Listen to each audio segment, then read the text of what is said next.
चलिए तो समझते हैं। और हाँ नहीं 128 नहीं है, केवल 36 बार। ठीक है 36। देखिएगा मैं कल की बातों को रिपीट करता हूँ, समझिएगा थोड़ा सा और चीज़ों को याद करने की कोशिश कीजिएगा। मैं बार बार आपको बोलूँगा कि इतिहास एक ऐसा टॉपिक है जो मेरे मुंह से सुनने के बाद आपको याद हो जाएगा। किताब या कॉपी से पढ़ने की कोशिश करेंगे, हो सकता है कि आपको 4 दिन में भूल जाए। ठीक है, तो आप मुझसे जो सुनेंगे वो परमानेंट याद रहेगा। हो सकता है कि थोड़ी धुंधलाहट याद रहे, लेकिन अगर 1 से 2 बार और रिविजन कर लेते हैं तो परमानेंट याद हो जाएगा। ठीक है, तो सबसे ज़्यादा बार जैसे अगर हम लोग बोलते हैं, कल की बातों को मैं रिवाइज करता हूँ, तो सबसे पहले देखिएगा हमारे दिमाग पे एक बात आती है, ये वैदिक सभ्यता क्या है। ठीक है, तो हमने ये देखा कि वेदों के समय या वेदों में जिस सभ्यता की जानकारी मिलती है हम उसको कहते हैं वैदिक सभ्यता। ठीक है, वेदों में जिस सभ्यता की जानकारी मिलती है, जिस कल्चर की जानकारी मिलती है, और एक जीवन शैली, मानव के जीवन शैली का एक समुचित जो समय रहा है, जिसमें वो अपने जीवन को किस तरीके से व्यतीत करते थे, किस प्रकार से अपने राजनीतिक जीवन को रखते थे, किस प्रकार से सामाजिक जीवन को रखते थे और किस प्रकार से आर्थिक जीवन को रखते थे, ये समुचित रूप क्या कहलाता है, एक सभ्यता कहलाती है। और यही सभ्यता कहलाता है वैदिक सभ्यता। ठीक है, अब वैदिक सभ्यता या वैदिक काल जो है, ठीक है, हम उसको वैदिक काल भी कहते हैं। इसका समय रहा है 1500 से 600 बीसी। ठीक है, 1500 से 600 बीसी का समय रहा है। अब उसके बाद जैसे ही आप देखते हैं कि इस समय में कुछ बदलाव देखने को मिलते हैं, तो इसका मतलब यह है कि बदलाव के कारण ये काल जो है 2 भागों में टूट गया। ठीक है, एक कहलाया ऋग्वैदिक काल और दूसरा कहलाया उत्तर ऋग्वैदिक काल। ठीक है, अगर हम बात करें वेद की, तो वेद का अर्थ होता है ज्ञान प्राप्त करना या ज्ञान। ठीक है, तो समुचित ज्ञान या भारत समाज के तौर पर जो सबसे पहला इतिहास का देखा जाता है, इसके ऐतिहासिक तौर पर वो वैदिक काल का रहा है। ठीक है, हालांकि सभ्यता के तौर पर देखते हैं हम लोग, तो सभ्यता जो है सबसे प्राचीन काल में सिंधु घाटी सभ्यता है, परंतु उस समय जो है वो उसकी जो लिपियां हैं वो हमें प्राप्त नहीं हो पाए। ठीक है, जिसके कारण हमारी जो वैदिक सभ्यता है ये इतिहास का सबसे महत्वपूर्ण समय रहा है हमारा। ठीक है, उसके बाद यहाँ पर समझिएगा कि जब वैदिक सभ्यता की बात की जाती है तो हम वैदिक सभ्यता या इस सभ्यता को किस मानव से जोड़ते हैं, तो आर्यों से जोड़ते हैं। आर्य का अर्थ क्या होता है? सर्वश्रेष्ठ। ठीक है, और आर्य एक भाषा भी है, याद रखिएगा, जिसमें आपने आर्यन भाषा, ठीक है, सुना है, यही भाषा है। तो याद रखिएगा जो आर्य भाषा बोलते थे उन्हें आर्य कहते थे और आर्य का अर्थ होता था सर्वश्रेष्ठ। ठीक है, अब आगे बढ़ते हैं तो देखिएगा इनका आगमन कहां से हुआ है, ये आर्य कहां से आए हैं। ठीक है, सबसे पहले मैं बताऊंगा आपको 4 व्यक्तियों या 5 व्यक्तियों का नाम याद रख लेना है। ठीक है, सबसे पहला व्यक्ति है मैक्स मूलर। ठीक है, दूसरे व्यक्ति हैं आपके बाल गंगाधर तिलक। ठीक है, तीसरे व्यक्ति हैं डॉक्टर संपूर्णानंद और चौथे व्यक्ति कौन है? दयानंद सरस्वती। ठीक है, ये 4 व्यक्तियों का नाम कैसे तरीके से याद रखिएगा। ठीक है, बाकी फिर आपको बैक्टीरिया या फिर रोड्स के बारे में बाद में याद रखना है, लेकिन ये 4 व्यक्तियों का नाम पहले याद रखिएगा। ठीक है, तो सबसे पहले देखिएगा बाल गंगाधर तिलक ने क्या कहा है, कहां से आए हैं? आर्कटिक क्षेत्र या उत्तरी ध्रुव के क्षेत्र से आए हैं। ठीक है, इनकी पुस्तक का नाम क्या है? हाँ, द आर्कटिक। ठीक है, याद रखिएगा द आर्कटिक। ये आर्कटिक शब्द ही अपने आप में ये है कि ये बताता है कि उत्तरी ध्रुव की तरफ से, ठीक है, उत्तरी ध्रुव की तरफ से इन जो आर्य है उनका आगमन हुआ है। ठीक है, तो ये बहुत इंपॉर्टेंट है, याद रखिए। कभी कभी पुस्तक का नाम पूछ लेता है और ये पूछा जाता है कि ये किसके द्वारा लिखा गया है। ठीक है, याद रखिएगा। अब उसके बाद दूसरे नंबर पे आते हैं दयानंद सरस्वती। इनका क्या कहना है? तिब्बत क्षेत्र से आने वाले को। ठीक है, तो तिब्बत क्षेत्र से आने वाले लोगों को यहां पर आर्य कहा गया है। इसके बाद तीसरे नंबर पे आते हैं डॉक्टर संपूर्णानंद। क्या कहा गया इनके द्वारा? अल्पस पर्वत क्षेत्र से। ठीक है, और उसके बाद आपका मैक्स मूलर मध्य एशिया। ये 4 आगमन का क्षेत्र परमानेंट याद रखिएगा, बाकी को याद करना की जरूरत नहीं पड़ेगी। ये 4 कम से कम याद रखिएगा, एग्जाम में आपके क्वेश्चंस बनेंगे। ठीक है, इसके बाद देखिएगा जब आगमन हो जाता है तो आगमन के बाद हम साक्ष्य को पढ़ते हैं। साक्ष्य में हम 2 प्रकार के साक्ष्य देखते हैं, एक है पुरातात्विक साक्ष्य और दूसरा है साहित्यिक साक्ष्य। ठीक है, पुरातात्विक साक्ष्य की बात करेंगे, पहले साहित्यिक साक्ष्य की बात कर लेते हैं। तो देखिएगा पुरातात्विक और साहित्यिक में सिर्फ एक ही अंतर है कि पुरातात्विक साक्ष्य एक आर्कियोलॉजिस्ट सिस्टम पे चलता है। ठीक है, आर्कियोलॉजिस्ट कहने का मतलब है कि जो पुराने समय में हमें अभिलेख प्राप्त हुए हैं हम उसको पुरातात्विक साक्ष्य कहते हैं। ठीक है, और पुरातात्विक साक्ष्य में 2 ही अभिलेख हमको प्राप्त होता है, एक है बुगजकोई और एक है आपका कास्टिक। ठीक है, तो अब ये 2 अभिलेखों से हमको जानकारी मिलता है कि एक है 1400 बीसी का, एक है 1600 बीसी का, और दोनों में कहीं ना कहीं वेदों के संबंध में कोई ना कोई जानकारी प्राप्त हुआ है। बोगजकोई अभिलेख में याद रखिएगा 4 देवताओं की, वैदिक काल के 4 देवताओं की, कौन कौन? इंद्र, नाशत्य, मित्र, वरुण। ठीक है, इन चारों के जानकारी प्राप्त होती है इसके संबंध में। ठीक है, उसके बाद याद रखिएगा कि इस संबंध के अलावा कास्टिक जब बात करते हैं हम लोग कास्टिक अभिलेख की, तो 2 राजाओं के मध्य जो हुए संधि है और उसके समय में संधि के समय जो साक्ष्य बनाकर देवताओं की साक्षी ली गई है, इसके बारे में जानकारी प्राप्त होती है। ठीक है, यहां पर सामान्य तौर पर बात करेंगे। इसके बाद अगर हम लोग साहित्यिक साक्ष्य की बात करते हैं, साहित्यिक साक्ष्य में आप ये जानते हैं कि हमारे यहाँ जो वेदों का संकलन हुआ है, ठीक है, कितने प्रकार के वेद हैं? 4 प्रकार के, ठीक है। तो जब हम कहते हैं कि एक वेद, ठीक है, एक वेद कौन सा? ऋग्वेद सबसे प्राचीन वेद है। अब ऋग्वेद का जब संकलन किया गया जिस समय में, उसे ऋग्वैदिक काल कहा गया, ठीक है। और बाकी 3 वेदों का जब संकलन किया गया तो उसे उत्तर ऋग्वैदिक काल कहा गया है, ठीक है। बात क्लियर हो गया यहां तक? अब देखिएगा, ऋग्वेद की बात करते हैं तो ऋग्वेद के अंतर्गत जो मुख्य तत्व हैं या फिर उनके जो कहना चाहिए हमें कि उसके अंतर्गत आने वाले साहित्यिक जो शब्द हैं उनके अंतर्गत हमें क्या क्या पढ़ने को मिलता है, ठीक है। सबसे पहले समझिएगा कि ऋग्वेद जो है ये 10 मंडलों का संकलन है, ठीक है, सबसे प्राचीन वेद है, याद रखिएगा। और इसमें किसकी जानकारी मिलती है? तो ऋग्वेद में आपको जानकारी मिलती है देवताओं की स्तुति की जानकारी या वंदना की जानकारी मिलती है, ठीक है, कि देवताओं की पूजा कैसी की जाती थी, इसका तरीका क्या था, ठीक है, उसके नियमावली क्या थी, ये सभी जानकारी से मिलती है ऋग्वेद में, ठीक है। उसके बाद बात करते हैं सामवेद की, तो सामवेद में क्या जानकारी मिलती है? संगीत की जानकारी मिलती है सामवेद में। चलिए आज हम लोग स्टार्ट करेंगे सामवेद से, ठीक है। हमारा टॉपिक है आज का सामवेद, ठीक है, यजुर्वेद और अथर्ववेद को पढ़ने वाले हैं आज हम लोग, ठीक है। तो इसके अंतर्गत याद रखिएगा, अगर आपसे कभी कभी पूछा जाता है कि ऐत्रेय और कौशितकी किसके ब्राह्मण ग्रंथ है? ऋग्वेद के, याद रखिएगा, ऐत्रेय और कौशितकी, ठीक है। ऐसे बहुत इंपॉर्टेंट है, ब्राह्मण ग्रंथ के बारे में पूछा जाता है और क्वेश्चन आपको याद रखना होगा, ठीक है। चलिए स्टार्ट करते हैं, हेडिंग डाल लीजिएगा सामवेद सबसे पहले।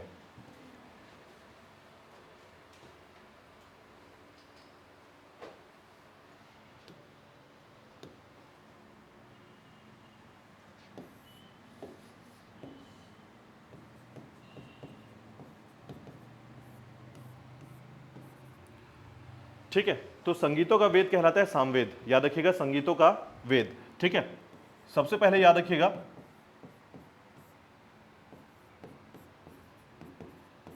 इसमें किसकी जानकारी मिलती है? तो सा रे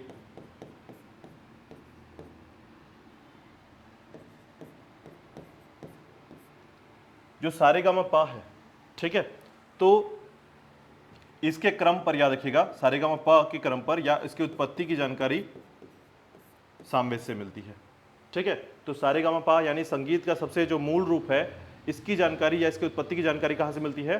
सामवेद से मिलती है, ठीक है। इसके साथ ही साथ याद रखिएगा कि सामवेद जो है, ठीक है, ये पूर्ण रूप से संगीत से ही जुड़ा वेद है और इसके अलावा जो है, संगीत के अलावा इसमें ज़्यादा जानकारी नहीं प्राप्त होती है, ठीक है। इसकी पूरी जानकारी याद रखिएगा कि ये श्लोकों में ये वेद जो है कैसा है? श्लोक से है, ठीक है। श्लोक कहने का मतलब है कि आपको एक बात याद रखनी होगी, सारे वेद कैसे लिखे गए हैं? श्लोक में लिखे गए हैं, ठीक है। मतलब पूरे वेद ही है जो श्लोक में लिखे गए हैं। जितने चारों वेद हैं उनके बारे में जो जानकारी आपको प्राप्त होती है वो सभी के सभी कैसे हैं? श्लोक से लिखे हुए हैं, ठीक है। उसके अलावा याद रखिएगा इन चारों वेदों में, ठीक है, यजुर्वेद एक ऐसा वेद है जो श्लोक और गद दोनों में लिखा गया है, यानी पद और गद में मिलने वाला वेद है आपका, ठीक है। चलिए सामवेद के बारे में लिखिएगा, इसके 3 भाग हैं, ठीक है, इसके 3 भाग हैं, जल्दी से लिखिएगा।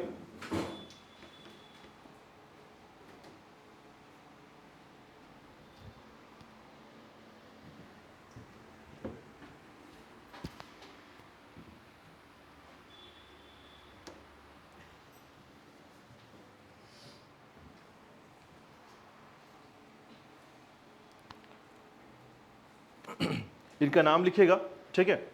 पहला है कौथुम, जैमिनी, कौथुम, जैमिनी, और एक लिखेगा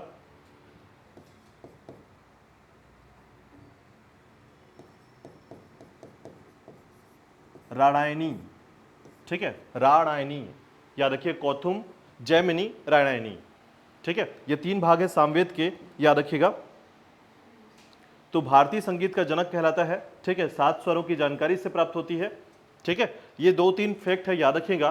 पहला, भारतीय संगीत का जनक होता है सामवेद। दूसरा, जो 7 स्वर हैं, ठीक है, जो सुर हैं, उनका उत्पत्ति माना जाता है, ठीक है, सामवेद को। और साथ ही साथ याद रखिएगा कि इसके अंतर्गत जो है, इनकी ये जो भाग हैं, ये एक्चुअल में क्या है? इनकी शाखाएं हैं, ठीक है। इतने शाखाओं में बटे हैं, कौथुम, जैमिनी और राणायनी के नाम से, ठीक है। इसके अलावा याद रखिएगा यहां पर सामवेद को 2 भागों में बांटा गया है, ठीक है, यानी इनके जो 2 क्षेत्र हैं, एक होता है पूर्वार्चिक और एक है उत्तरार्चिक। पूर्वार्चिक और उत्तरार्चिक, ठीक है। तो इतनी 4-5 बिंदु सामवेद के लिए याद रखिएगा। ठीक है, हम वेद पढ़ रहे हैं, पहले बताता हूं मैं आपको। हाँ, 3 शाखाएं हैं, शाखाएं हैं। ठीक है, तो शाखाओं के अंतर्गत याद रखिएगा कौथुम, जैमिनी, राणायनी है। ठीक है, और जब उत्तरार्चिक और पूर्वार्चिक की बात करते हैं ना, तो ये है भाग, एक्चुअल में 2 भाग में बटे हुए हैं। ठीक है, तो याद रखिएगा पूर्वार्चिक और उत्तरार्चिक 2 भाग क्षेत्र हैं। ठीक है, देखिए सामवेद का बेसिकली रूप क्या है, तो सामवेद का बेसिक रूप क्या है, तो देखिए भारतीय संगीत का जनक कहलाता है सामवेद। ठीक है, और इन वेदों में जो जानकारी हमें प्राप्त होती है, इसमें स्वर की जानकारी प्राप्त होती है और संगीत की उत्पत्ति कैसे हुई है, ये सारी जानकारी प्राप्त होती है। ठीक है, आज जिसको आप गाने के तौर पर गा पाते हैं, ठीक है, स्वरों के तौर पर जोड़ पाते हैं, और जिसको आप हाई पिच, लो पिच कह पाते हैं, ये सभी की उत्पत्ति यहाँ से सामवेद से मानी जाती है। ठीक है, तो भारतीय संगीत का जनक कहलाता है, याद रखिएगा। और साथ ही साथ याद रखिएगा कि अगर हम लोग भारतीय संगीत को थोड़ा किनारे कर दें और अगर हम लोग केवल संगीत को जोड़ें, तो यहाँ से सारी संगीत यहीं से निकली हुई है। ठीक है, सभी संगीत जो है, सभी स्वर जो है, यहाँ से जानकारी मिलता है, तो उसी स्वरों की जानकारी हमें सामवेद से मिलती है। ठीक है, दूसरी बात याद रखिएगा, अभी आगे हम उसको थोड़ा डिटेल में पढ़ेंगे, जब चारों को कंपेयर करेंगे, ठीक है, चारों वेद को कंपेयर करेंगे तो उसको डिटेल में थोड़ा सा और पढ़ेंगे। ठीक है, लेकिन फिलहाल इतना याद रखिएगा, सामवेद के क्रम पर 4 से 5 बिंदु याद रखने हैं आपको। ठीक है, नेक्स्ट आते हैं यजुर्वेद पे। ठीक है,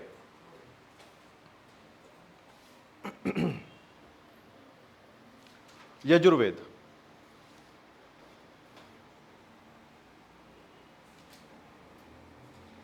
ठीक है, तो पहले आपने ऋग्वेद पढ़ा है, अब हम सामवेद पढ़े और उसके बाद यजुर्वेद की बात करते हैं। देखिए साहित्यिक साक्ष्य की बात कर रहा हूं मैं अभी हम सिर्फ केवल क्या पढ़ रहे हैं, साहित्यिक साक्ष्य पढ़ रहे हैं। जब इसको डिटेल में पढ़ेंगे तो फिर आगे फिर डिटेल पढ़ेंगे, क्योंकि सामवेद के अंतर्गत कौन कौन से ब्राह्मण ग्रंथ या इसके उपवेद कौन से, ये सब कुछ उसके बाद आएगा। ठीक है, फिलहाल अभी कितना याद रखेंगे, सामवेद के बारे में 4 से 5 बिंदु याद रखिएगा। ठीक है, सबसे क्रम पर देखिए पूर्वार्चिक और उत्तरार्चिक। ठीक है, पूर्वार्चिक और उत्तरार्चिक मतलब पूर्वार्चिक का संबंध क्या होता है कि सामवेद को 2 भागों में लिखा गया है। ठीक है, एक पूर्वार्चिक भाग मतलब पहले का पार्ट, और उसके बाद उत्तरार्चिक यानी बाद का भाग। ठीक है, तो पूर्वार्चिक भाग और उत्तरार्चिक भाग में दोनों को सम्मिलित रूप से हम सामवेद कहते हैं। ठीक है, संगीत का वेद या सामवेद कहलाता है आपका सामवेद, याद रखिएगा। ठीक है, यजुर्वेद में आते हैं, हेडिंग डाल लीजिएगा यजुर्वेद। चलिए सामवेद के संबंध में कुछ पॉइंट्स देख लेते हैं हम लोग यहाँ पर।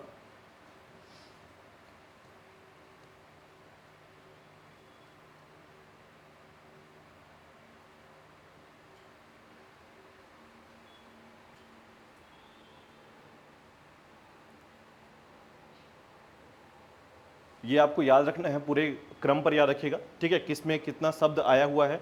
ठीक है, ऋग्वेद के क्रम पर ऋग्वेद में कितने वेदों में जो है किस किस शब्द का कितने बार उच्चारण हुआ है। ठीक है, मुख्य तौर पर याद रखिएगा, इतना पढ़ नहीं पाएंगे, मुख्य तौर पर 5-7 याद रखिएगा, कम से कम 10 है जो, वो मैं आपको बता दूंगा 10 कौन कौन से याद रखने हैं। इंद्र को तो कभी नहीं भूलेंगे आप। ठीक है, अग्नि को मत भूलिएगा। ठीक है, इंद्र और अग्नि जो है देवताओं के रूप में सबसे ज्यादा पूछा जाता है। ठीक है, और उसके बाद जो है सबसे ज्यादा जो पूछा जाता है वो है विदत। ठीक है, गण, कृषि, और उसके बाद आता है आपका विष और जन।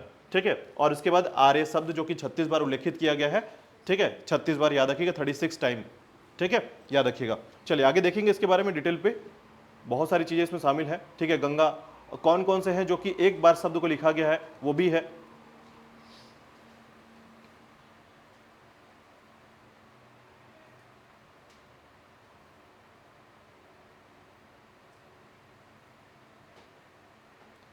चलिए एक बार देखिएगा सामवेद के बारे में थोड़ी डिटेल यहाँ पर जो लिखा गया है उसके बारे में, फिर आगे हम डिटेल पे करेंगे। ठीक है, सामवेद का अर्थ है गान से है। सामवेद से ही सर्वप्रथम 7 स्वर सारेगामा पा धा निशा जो भी है की जानकारी प्राप्त होती है, इसलिए इसे भारतीय संगीत का जनक माना जाता है। ठीक है, अब इसके बाद देखिएगा सामवेद में के मंत्र सूर्य देवता को समर्पित हैं, याद रख लीजिएगा सबसे पहले कि सामवेद का जो मंत्र है, ठीक है, मंत्र जो लिया गया है वो सूर्य देवता को समर्पित किया गया है। ठीक है, साथ ही साथ सामवेद में कुल 1875 छंद हैं, जिनमें 99 को छोड़कर से सभी ऋग्वेद में भी उपलब्ध है। मैंने कल बताया था आपको कि जो भी चीजें तीनों में लिखी गई हैं वो ऋग्वेद में भी लिखा गया है। ठीक है, तो कुछ कुछ चीजें जो स्पेसिफिक है, ठीक है, पर्टिकुलर सामवेद में संगीत की जानकारी मिल रही है, तो केवल 99 छंद को छोड़कर बाकी सभी के सभी ऋग्वेद में भी है। ठीक है, क्यों? क्योंकि इसका कारण है कि सभी में किसी न किसी देवताओं को समर्पित मंत्र लिखे गए हैं, और मंत्र कहाँ उल्लिखित है?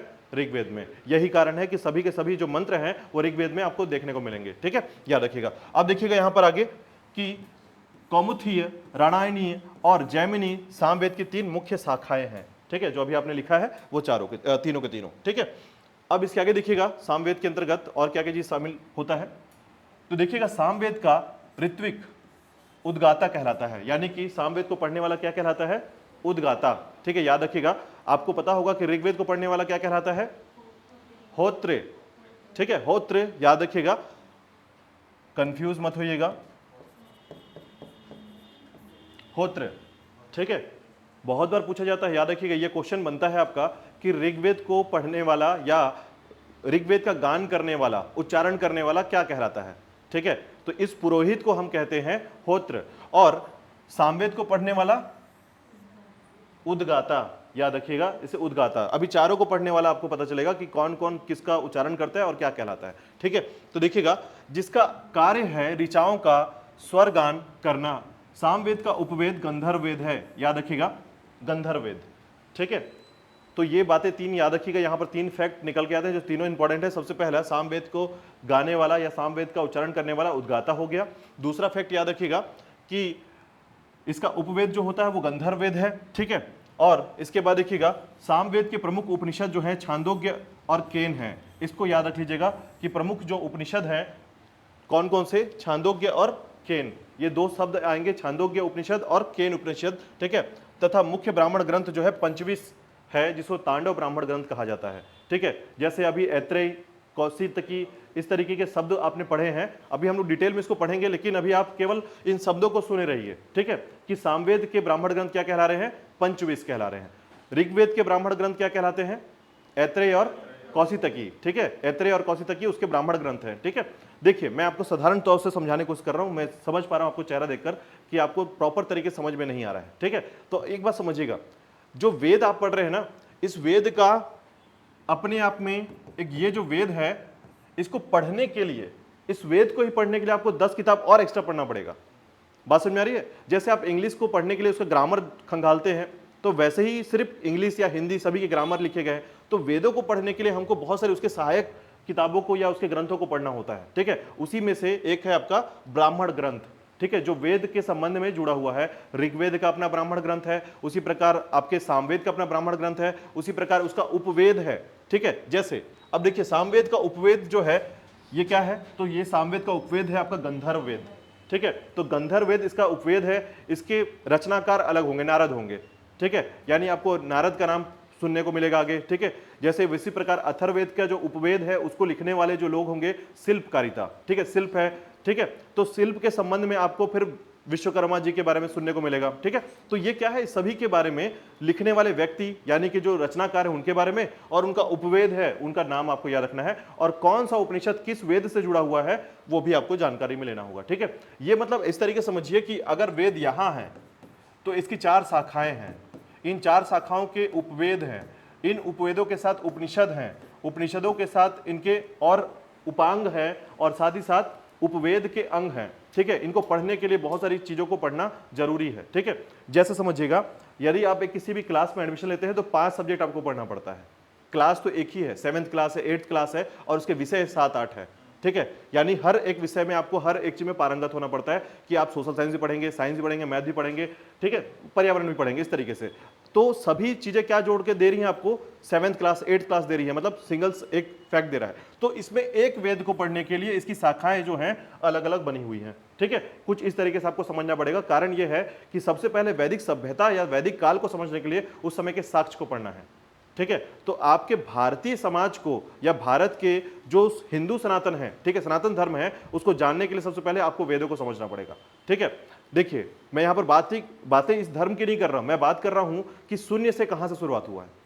ठीक है, शून्य कहां से आया है या शून्य की शुरुआत कैसे हुई है, तो ये सारी जानकारी है वेदों के संबंध में, और उसकी जानकारी से हमको अपने इतिहास का पता चलता है। ठीक है, आज आपके घर पे जो पुराण है, महाभारत है, रामायण है, वो कहां से आए, ये सब जानकारी यहां से मिलेगा। ठीक है, तो इससे पहले आपको वेदों को थोड़ा सही ढंग से समझना होगा। ठीक है, चलिए तो आते हैं वापस। तो सामवेद के बारे में 4-5 फैक्ट आपके दिमाग में आ गया होगा। पहला ये है कि सामवेद जो है ये संगीतों का वेद कहलाता है। दूसरी बात आई कि इससे हमको जानकारी मिलती है कि भारतीय संगीत का जनक कहलाता है आपका सामवेद। ठीक है, इसके इसके जो उच्चारण का जो करते हैं उनको कहते हैं हम लोग उद्गाता। ठीक है, साथ ही साथ याद रखिएगा इसमें कितने छंद है, 1875 छंद है, जिसमें 99 छंदों को छोड़कर सभी छंद जो हैं ऋग्वेद में प्राप्त होते हैं या उपलब्ध होते हैं। ठीक है, उसके अलावा याद रखिएगा कि इसके उपवेद को कहते हैं हम लोग गंधर्व वेद। याद रखिएगा इसके उपवेद को क्या कहते हैं, गंधर्व वेद, याद रखिएगा। और एक बात और याद रखिएगा कि इसके जो प्रमुख उपनिषद हैं वो छांदोग्य और केन हैं। ठीक है, याद रहेगा इतनी पॉइंट। चलिए आगे देखिएगा यजुर्वेद। चलिए अब बात करते हैं यजुर्वेद के बारे में। ठीक है, तो ध्यान दीजिएगा यजुर्वेद जो है अपने आप में, जो यजुर है वो यज्ञ है। ठीक है, यजुर का संबंध कैसे है, यज्ञों से है।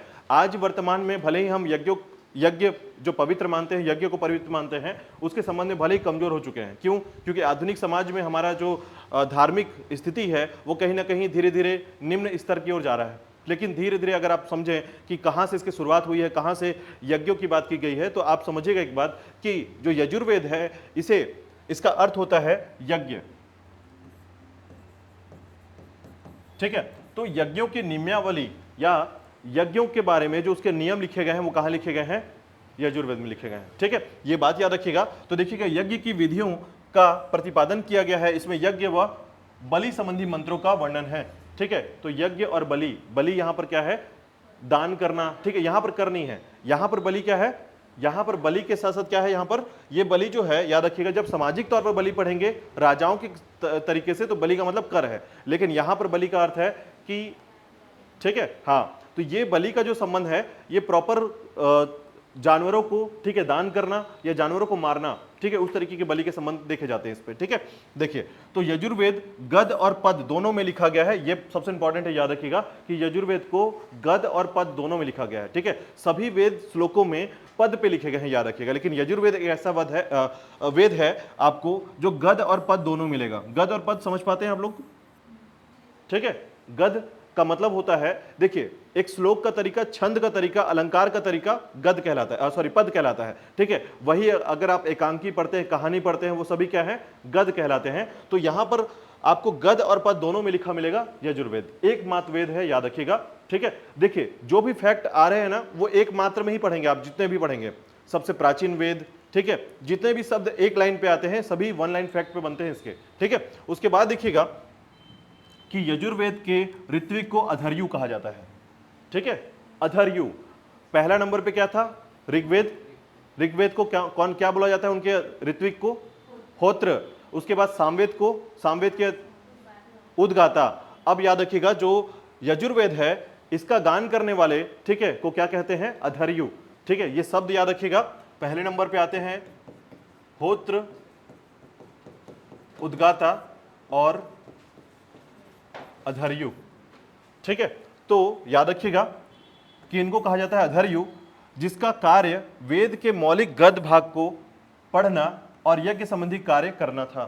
ठीक है, जो यजुर्वेद को पढ़ता था या यजुर्वेद का उच्चारण करता था उसका मुख्य कार्य था यज्ञ करवाना, और साथ ही साथ यजुर्वेद के जो पद हैं, गद हैं, उनका व्याख्यान करना। ठीक है, तो वेदों को पढ़ने के लिए जो पुरोहित होते थे उनका नामकरण अलग अलग होता था, यानी जो ऋग्वेद को पढ़ता था वो अलग होता था, जो सामवेद को पढ़ता था वो अलग होता था। ठीक है, तो सभी के पास अलग अलग काम थे, सभी अलग अलग कार्य को करते थे, ये सभी पुरोहित कहलाते थे। ठीक है, अब पुरोहित के संबंध में सिर्फ उनका नाम यहाँ पर, ये जो अधर्यु है एक्चुअल में ये सम्मान है, याद रखिएगा। ठीक है, उस समय में जैसे आप आचार्य जी, ठीक है, आचार्य जी जो बोलते हैं, ठीक है, तो हर किसी का अपना अपना कार्य था और उसी के संबंध में जो है नाम या शब्द जो है सम्मानित तौर पर निकाले गए थे। ठीक है, तो यहां पर इन्हें कहा जाता था अधर्यु। ठीक है, जिसका कार्य होता था वेद का मौलिक गद भाग को पढ़ना और यज्ञ संबंधी कार्य को करना। ठीक है, बातें क्लियर है? चलिए आगे देखिएगा यजुर्वेद के संबंध में और क्या क्या जानकारी मिलती है। तो देखिएगा यजुर्वेद का उपवेद कहलाता है धनुर्वेद, याद रखिएगा, धनुर्वेद। ठीक है, और धनुर्वेद है तो इसका मतलब समझिएगा कि ये धनुर्वेद है तो युद्ध संबंधी जानकारी इससे प्राप्त होती है। ठीक है, जैसे इससे पहले आपने पढ़ा गंधर्व वेद, तो संगीत का संबंध है, यानी नृत्य का संबंध आपको उससे मिलेगा थोड़ा। ठीक है, तो और उसके बाद अगर आपने उससे पहले देखा, ठीक है, तो ऋग्वेद में क्या है, ऋग्वेद का उपवेद क्या है, आयुर्वेद है। ठीक है, आपको उपवेद भी प्रॉपर याद करने पड़ेंगे कि उपवेद में एक तरफ आपको उपवेद याद रखना पड़ेगा और उसका वेद याद रखना पड़ेगा। तो वेद में आज याद रखिएगा ऋग्वेद, सामवेद, यजुर्वेद, तो इसका आयुर्वेद है, इसका आपका गंधर्व वेद है और इसका है आपका धनुर्वेद। ठीक है। तो धनुर्वेद के लिए याद रखिएगा, जिसमें युद्ध संबंधी जानकारी प्राप्त होती है धनुर्वेद में, ठीक है। आगे पढ़ेंगे डिटेल पे इसको। यजुर्वेद में सर्वप्रथम राजसूय और वाजपेयी यज्ञ का उल्लेख मिलता है। कल मैंने बताया था आपको वाजपेयी यज्ञ, राजसूय यज्ञ क्या होता है, ठीक है। तो याद रखिएगा कि राजसूय यज्ञ और वाजपेयी यज्ञ की जानकारी मिलती है। बहुत बार पूछा गया क्वेश्चन है कि यज्ञों की जानकारी में वाजपेयी यज्ञ की जानकारी किस वेद में प्राप्त होती है, ठीक है। तो याद रखिएगा यज्ञों की जानकारी आपको यजुर्वेद में मिलता है, और यदि आप उसको आगे पढ़ेंगे तो इसमें अभी इसके पाठ हैं, यजुर्वेद के भी पाठ हैं। गद्य पाठ को क्या कहा जाता है, पद्य पाठ को क्या कहा जाता है, इन सभी के बारे में जुड़ेगा भी, ठीक है। तो यजुर्वेद में याद रख लीजिएगा किसकी जानकारी मिल रही है, यज्ञों की जानकारी मिल रही है। और यजुर्वेद में हाथियों को पालन का उल्लेख मिलता है, ठीक है। यानी इसमें हाथियों को पाला जाता था, इस समय जो है भारत भूमि पे हाथियों को पाला जाता था, इसकी जानकारी कहाँ मिल रही है, यजुर्वेद में मिलती है, ठीक है। साथ ही साथ याद रखिएगा कि ऋग्वेद, सामवेद तथा यजुर्वेद को वेद त्रयी के नाम से जाना जाता है, ठीक है। ऋग्वेद, सामवेद और यजुर्वेद के संबंध में अथर्ववेद को छोड़ देते हैं, क्योंकि अथर्ववेद जो है इसको सबसे इंपॉर्टेंट तो माना जाता है, लेकिन जोड़ा नहीं जाता है, याद रखिएगा अथर्ववेद को, ठीक है। तो वेद त्रयी के नाम से याद रखिएगा, ऋग्वेद, सामवेद और यजुर्वेद को वेद त्रयी कहा जाता है, ठीक है। अब देखिएगा इसके संबंध में जो धनुर्वेद है या यजुर्वेद का जो उपवेद है, इससे इंपॉर्टेंट क्वेश्चन बनता है कि आपको मिलान करना, ठीक है। यानी एक तरफ उपवेद लिखा रहेगा, एक तरफ वेद लिखा रहेगा, और आपको सही सुमेलन करना आना चाहिए इसमें, ठीक है। तो ये बहुत जरूरी चीज है कि आप इसको जितने भी उपवेद हैं, जितने भी इनको ऋत्विक हैं या फिर इनको गाने वाला जो व्यक्ति है या पुरोहित है, उनका नाम आपको याद रखना पड़ेगा कि उसने क्या क्या कहा जाता है, ठीक है। तो दो क्वेश्चन तो आपके यहीं पर तैयार हो रहे हैं प्रॉपर कि क्या क्या लेकर चलना है आगे, ठीक है। चलिए आगे देखिएगा। तो देखिएगा यजुर्वेद के दो प्रधान रूप हैं, ठीक है। तो इसकी आपका दो प्रधान रूप जो है वो कृष्ण यजुर्वेद, याद रखिएगा, ये कृष्ण यजुर्वेद और एक शुक्ल यजुर्वेद कहलाता है, ठीक है। कृष्ण और शुक्ल यजुर्वेद याद रखिएगा, ठीक है। अब देखिएगा जो कृष्ण यजुर्वेद है इसकी 4 शाखाएं हैं, ठीक है। हालांकि इतना ज्यादा जानने की जरूरत नहीं है, लेकिन हाँ अगर आपको मैत्रेयी और तैत्रेयी संहिता आगे अभी पढ़ेंगे आप, क्योंकि ब्राह्मण ग्रंथ पढ़ना है यजुर्वेद का, तो मैत्रेयी तैत्रेयी इसकी ब्राह्मण ग्रंथ का नाम है, ठीक है। लेकिन इसके साथ साथ उसकी शाखाओं में भी काठक, कपिलस्थ और मैत्रेयी और तैत्रेयी संहिता शामिल होते हैं, याद रखिएगा। यानी कि यजुर्वेद की जो शाखा है कृष्ण यजुर्वेद, इसकी 4 शाखाएं हैं, ठीक है। हालांकि आपको इतना डिटेल पे नहीं जाना है, लेकिन एक बार अपने कॉपी में जरूर लिखा रहिएगा, ताकि अगर कभी आप पढ़ते हुए याद रखें, 1 से 2 बार याद रहेगा तो आपके दिमाग में ये बैठा रहेगा कि जो कृष्ण यजुर्वेद है इसकी 4 शाखाएं हैं, काठक, कपिस्थल और मैत्रेयी और तैत्रेयी संहिता, ठीक है। तो याद रखिएगा ये 4 शाखाएं इसके अंदर शामिल होते हैं, ठीक है। उसके अलावा देखिएगा शुक्ल यजुर्वेद को इसे वाजसनेयी संहिता भी कहते हैं। ये एग्जाम में पूछा गया था कि वाजसनेयी संहिता किसे कहा जाता है, तो याद रखिएगा यजुर्वेद को कहा जाता है और शुक्ल यजुर्वेद को कहा जाता है, ठीक है। आपके सामने ये 4 ऑप्शन में 2 ऑप्शन आपके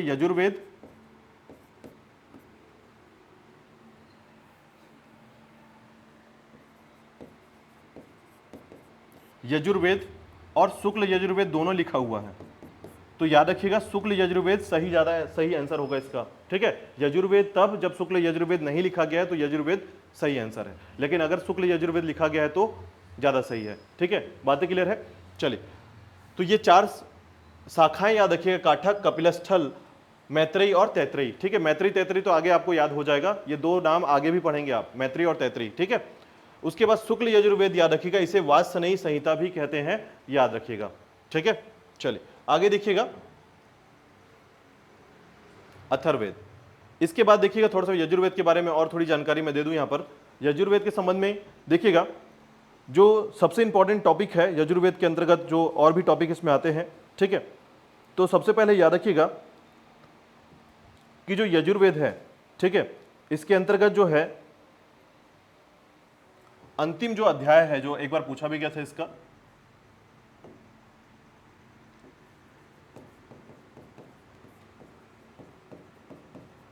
अंतिम अध्याय, ठीक है। यजुर्वेद का अंतिम अध्याय किससे जुड़ा हुआ है, याद रखिएगा। तो इसमें जो अंतिम अध्याय है उसको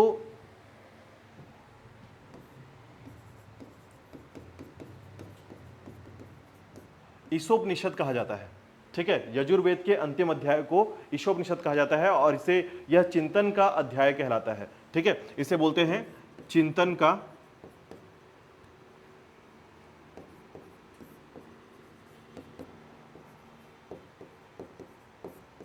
चिंतन का अध्याय, ठीक है। ईशोपनिषद याद रखिएगा, ईशोपनिषद यजुर्वेद का अंतिम अध्याय कहलाता है, ठीक है, इसे अंतिम अध्याय कहते हैं। और क्या है ये? चिंतन का अध्याय है, मनन चिंतन का समय है ये, ठीक है। तो याद रखिएगा चिंतन का से संबंधित है, ठीक है, बहुत जरूरी है, याद रखिएगा। एक बार क्वेश्चन पूछा गया था, देखिए जो सामान्य बातें हैं हम डायरेक्ट बात करेंगे उसके बारे में, और अगर किसका क्वेश्चन पूछा गया है तो उस पर मैं अलग से आपको बताऊंगा उसको, कि इसको याद रख लीजिएगा थोड़ा सा, ये क्वेश्चन पहले भी आया हुआ है, ठीक है। तो याद रखिएगा ईशोपनिषद से पूछा गया था कि ईशोपनिषद जो है किस वेद से संबंधित है, तो याद रखिएगा ईशोपनिषद जो है यजुर्वेद से संबंधित है, यह यजुर्वेद का अंतिम अध्याय है और इसका संबंध जो है चिंतन से है, ठीक है। चलिए आगे देखिएगा,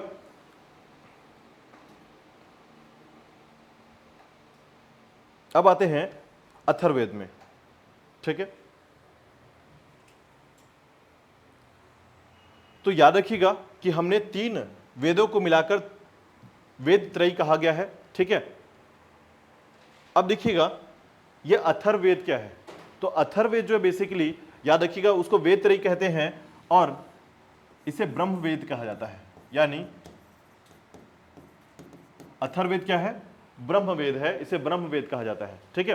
ब्रह्मवेद क्यों कहते हैं? पहली बात आपके दिमाग में एक बात आएगी कि इसको इतना इंपॉर्टेंस क्यों दिया गया है, ठीक है। तो सबसे बाद में संकलित वेद है आपका अथर्ववेद, याद रखिएगा। दूसरी बात, इसका नाम जो है अथर्व ऋषि के नाम पर अथर्ववेद रखा गया है, ठीक है। तो ऋषि थे अथर्व ऋषि और उनके नाम पर अथर्ववेद रखा गया। और साथ ही साथ याद रखिएगा ये अपने आप में क्या जानकारी रखता है, तो याद रखिएगा जादू टोना, ठीक है, जादू टोना से संबंधित है। साथ ही साथ स्वास्थ्य क्षेत्र से संबंधित, ठीक है। कहने का मतलब है कि वर्तमान परिदृश्य या कलयुग के परिदृश्य के संबंध में इसकी जानकारी यहां पर मिलती है कि इसमें जादू टोना, स्वास्थ्य संबंधित जो आयुर्वेद है उसका संबंध यहां पर मिलता है, ठीक है। साथ ही साथ याद रखिएगा कि जो अथर्ववेद है इसको सबसे श्रेष्ठ वेद कहा जाता है, याद रखिएगा। यानी वेदों में क्या है? श्रेष्ठ वेद कहा गया है, ठीक है। इसका कारण आपको बताता हूं, लेकिन इससे पहले याद रखिएगा कि जो अथर्ववेद है इसके रचनाकार कौन है? अनार्य।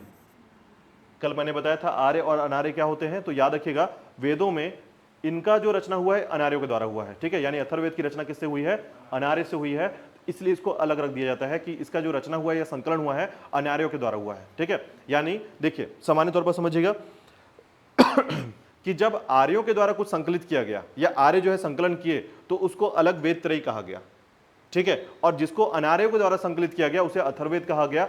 हालांकि इसका नाम जो है अथर्वा ऋषि के नाम पर पड़ा है, लेकिन अथर्ववेद में कुछ अलग ही जानकारी मिलती है, ठीक है। सामान्य परिदृश्य के हिसाब से देखेंगे तो जादू टोना के बारे में जानकारी मिलती है, ठीक है। मंत्रों की जानकारी मिलती है, जादू टोना के जो मंत्र हैं उनकी जानकारी मिलती है। और साथ ही साथ वैदिक जो वेद है, वैद्य सभ्यता है, जैसे आप बोल सकते हैं कि वेदों के द्वारा, ये वेद की बात नहीं कर रहा हूं, वैद की बात कर रहा हूं, ठीक है।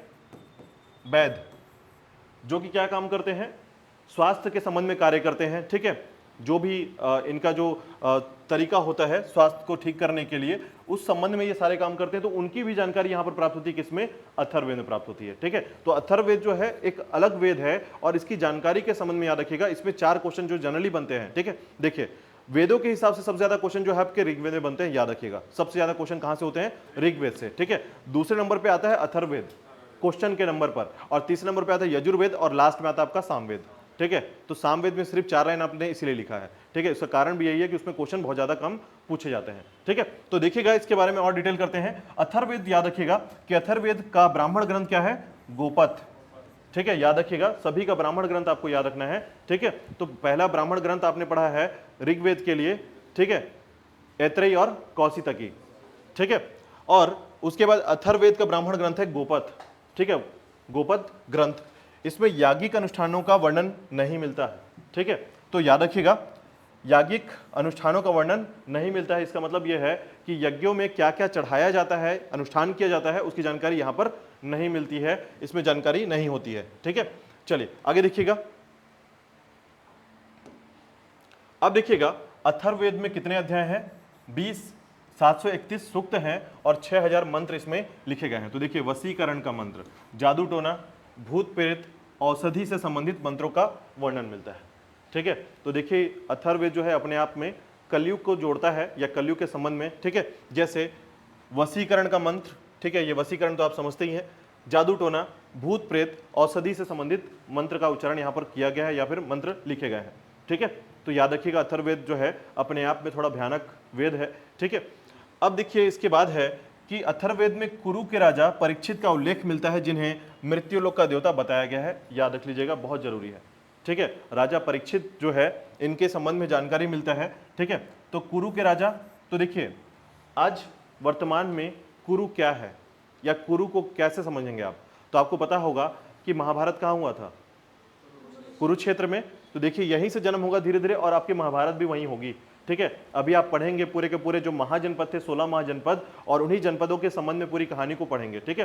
तो आपको पता चलेगा कि हमारा जो भारत क्षेत्र है वो कैसे कैसे विस्तारित हुआ, और अभी जो है छोटे छोटे कबीला थे, ठीक है, जनपद महाजनपद कैसे विस्तार होगा उसकी जानकारी मिलेगी, ठीक है। तो अभी हम क्या पढ़ रहे हैं, केवल सभ्यता के संबंध में साक्ष्य को पढ़ रहे हैं कि उस समय के साक्ष्य क्या क्या जानकारी मिल रही है, ठीक है। तो उस समय जो है 4 वेदों के संबंध में जानकारी मिलती है कि जो 4 वेद का संकलन हुआ है उसके संबंध में आप सामान्य तौर पर पढ़ रहे हैं, और उसी संबंध में आप पढ़ रहे हैं कि उन वेदों को पढ़ने के लिए और क्या क्या चीजों की जरूरत पड़ती थी, ठीक है। तो उनके सहायक के तौर पर याद रखिएगा कि अथर्ववेद का जो उपवेद है उसे कहा जाता है गोपथ, ठीक है। साथ ही साथ याद रखिएगा कि जो ये सबसे इंपॉर्टेंट है, याद रखिएगा कि कभी कभी पूछा जाता है कि कुरु के राजा परीक्षित का उल्लेख किस में मिलता है, किस वेद में मिलता है, ठीक है। कुरु के राजा जो परीक्षित हैं उसका उल्लेख किस वेद में मिला है, तो याद रखिएगा अथर्ववेद में मिलता है। और इन्हें क्या कहा गया है, तो याद रखिएगा इन्हें मृत्यु का, ठीक है, मृत्युलोक का देवता कहा जाता है, याद रखिएगा। बाकी आपने सुना होगा यमराज, ठीक है, काल भैरव, ठीक है, और उसके बाद ये आ गए आपके यहाँ पर मृत्युलोक के देवता माने गए हैं परीक्षित को, ठीक है। कुरु के राजा जो परीक्षित हैं इन्हें मृत्युलोक का देवता कहा जाता था, ठीक है। तो ये जो शब्द हैं उससे हमें ये जानकारी मिलती है कि इस संबंध में किसको क्या माना गया है या क्या जानकारी उसके संबंध में मिलती है, ठीक है। तो अथर्ववेद में याद रखिएगा कि जो राजा परीक्षित हैं, आप लोगों ने सुना होगा ये नाग, और एक संबंध में आपको पता होगा कि एक समय था, ठीक है, जब राजा परीक्षित के संबंध में आपको जानकारी मिलेगा कि एक ऋषि मुनि के सर पर एक सांप को छोड़ दिया था इन्होंने, इनके दिमाग पर ऐसा वश कर लिया गया था उस समय, ठीक है। और इस राजा को मारने के लिए मतलब फिर उन्होंने क्या किया, आई थिंक वासुकी नाग, ठीक है, नाम सुना होगा, या एक नाग और है मुझे नाम याद नहीं आ रहा अभी, जिन्हें हम पाताल के देवता कहते हैं, नागलोक के देवता कहते हैं, ठीक है, इंपॉर्टेंट है। तो उसमें एक संबंध में हमारे जो ऐतिहासिक जानकारी मिलती है, जो रिलीजियस जानकारी मिलती है, उसके संबंध में ये है कि राजा परीक्षित के दिमाग को कंट्रोल किया गया था और किसी ऋषि मुनि के तपस्या करते हुए ऋषि मुनि के सर पर सांप छोड़ दिया था, मृत्यु जिसको जो सांप मर चुका था उनके उस सांप को छोड़ दिया गया था उनके सर पर। तो ऋषि मुनि ने क्या किया, गुस्से से आकर उनको श्राप दे दिया, और श्राप दिया और बोला कि शायद 30 दिन के अंदर जो है आपकी मृत्यु हो जाएगी और कोई सांप है जो आपको काट लेगा, ठीक है। तो ये कहानी इस तरीके का है। और राजा परीक्षित के बेटा जब आया, ठीक है, यानी कि जब उनके पिता को मार दिया गया तो उनका जब बेटा आया तो उन्होंने एक यज्ञ करवाया, सर्प मृत्यु यज्ञ, और उसके बाद सारे सांप अपने आप यज्ञों की तरफ खींचे चले जा रहे थे, तब जाकर फिर बहुत सारी, मतलब ये कहानी जो है अपने आप, ये सारी जो जानकारी मिलती है हमारे जो महाकाव्य हैं उनसे जानकारी जो मिलती है, ग्रंथ है उनसे जानकारी मिलती है, तो आपको ये पूरा सेंटेंस जो है जुड़ता हुआ नजर आ जाएगा इसमें, ठीक है। तो इसमें राजा परीक्षित की जानकारी बिल्कुल मिलेगी आपको। राजा परीक्षित वही राजा है, कुरु के क्षेत्र के राजा, ठीक है। चलिए तो देखिएगा आगे, अथर्ववेद का उपवेद जो है वो कहलाता है शिल्पवेद, ठीक है। तो चारों उपवेद को याद रखिएगा। पहला उपवेद क्या है, ऋग्वेद का आयुर्वेद, ठीक है, आयुर्वेद। उसके बाद सामवेद का गंधर्ववेद, उसके बाद आपका यजुर्वेद का धनुर्वेद, और उसके बाद आपका शिल्पवेद, ठीक है।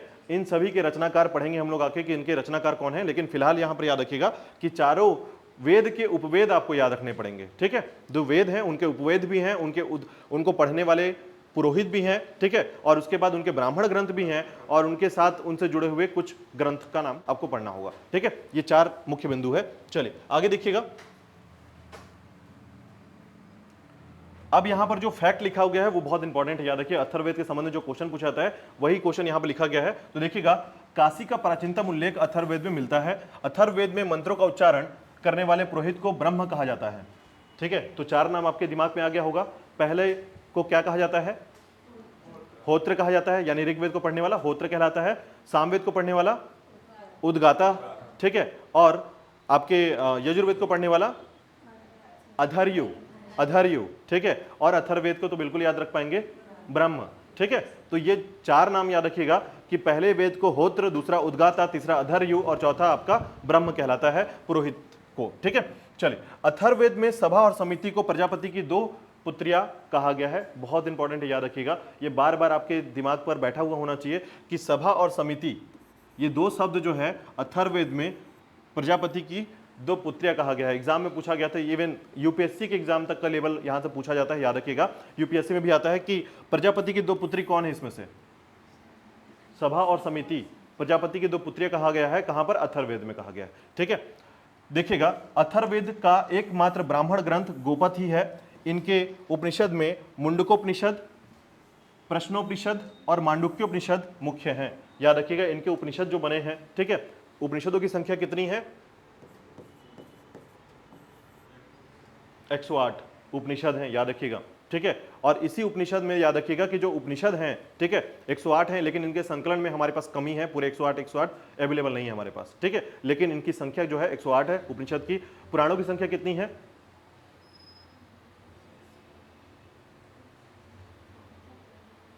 बताइए, घर पे तो सुने होंगे कभी कि पुराणों के बारे में कुछ सुन लिया होगा आपने।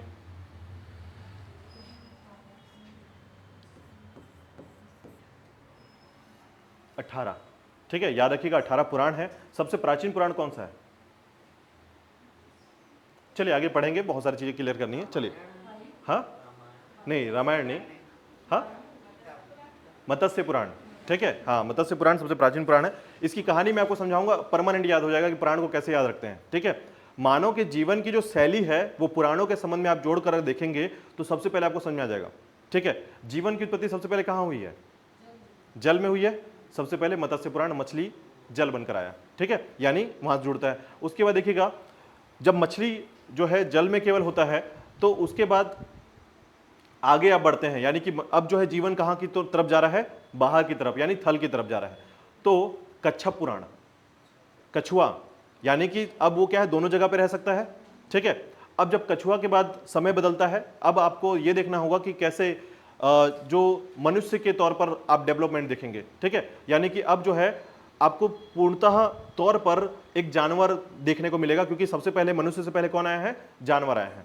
तो ब्राहा अवतार, ठीक है, यानी कि सुअर के अवतार पर विष्णु जी, ठीक है। तो ये उस तरीके से आपको अवतार के तो जितने अवतार हैं उसी प्रकार से हमारे पुराण भी हैं, ठीक है। तो सबसे पहले और पुराण को देखा जाएगा तो जीवन की उत्पत्ति का ऐसे ही क्रम बनता चला जाएगा। देखिए, जो ब्राहा अवतार हैं या फिर सुअर के जो अवतार पे हैं, ठीक है, तो उस समय जो पुराण बना, ठीक है, उस समय की जो जानकारी मिलती है इसमें पूरी तरीके से जानवर की जानकारी है। अब ये जो जानवर है ये धीरे धीरे बदल रहा है मनुष्य के तौर पर। तो एक मनुष्य जो आधा मनुष्य और आधा जानवर हो, ठीक है, नरसिंह अवतार, ठीक है, अब बदल रहा है, मनुष्य अपना रूप बदल रहा है। और उसके बाद जब पूर्णतः मनुष्य बदल जाता है तो वामन अवतार, ऐसे क्रम बदलता चला जाएगा और पुराण जो है आपके सामने आते चले जाएंगे, ठीक है। तो ये जीवन की शैली को जोड़ने का तरीका आपको यहां समझ में आ जाएगा कि किस प्रकार से जीवन कहां कहां पहुंचा है और कैसे पहुंचा है, ठीक है। चलिए फिलहाल आगे देखेंगे, यहां पर समझिएगा।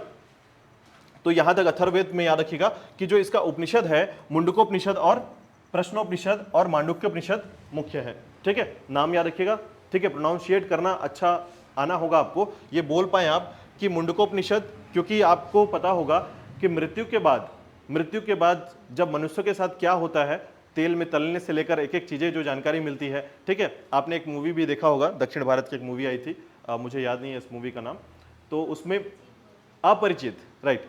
तो अपरिचित में ये बताया गया है कि अगर आप गलत करेंगे तो आपके साथ कैसे मृत्यु जो है वो कैसा होगा और मृत्यु के बाद क्या होगा। तो वो मृत्यु से पहले ही वो घटना घट जाता था, ठीक है, चाहे वो कुंभी पाकम है, ठीक है, या किसी प्रकार से जितने भी प्रकार से उसमें मृत्यु के बारे में बताया गया है, ये सभी जानकारी आपको मुंडकोपनिषद और मांडुक्योपनिषद और प्रश्नोपनिषद में मिलेगा, ठीक है। मृत्यु की जानकारी मिलती है इसमें, ठीक है। तो अथर्ववेद का एकमात्र ब्राह्मण ग्रंथ गोपथ है, याद रख लीजिएगा, ठीक है। आगे देखते हैं, चलिए इसके आगे देखिएगा। अब बात करते हैं अरण्यक की, लेकिन इससे पहले जाने से पहले आपको थोड़ा सा वेदों के संबंध में जो जानकारी और डिटेल पे देखते हैं, ठीक है। इसमें आप एक टेबल बनाइएगा। अच्छा, एक जो तथ्य है आपके अथर्ववेद में उसको थोड़ा सा लिख लीजिएगा, कुछ फैक्ट है उसको लिखिएगा। सबसे पहले लिखिएगा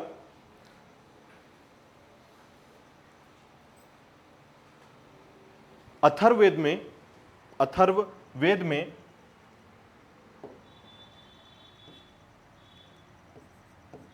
मगध अथर्ववेद में मगध और अंग, मगध और अंग क्षेत्र में रोग फैलाने की कामना, रोग फैलाने की कामना की जानकारी मिलती है।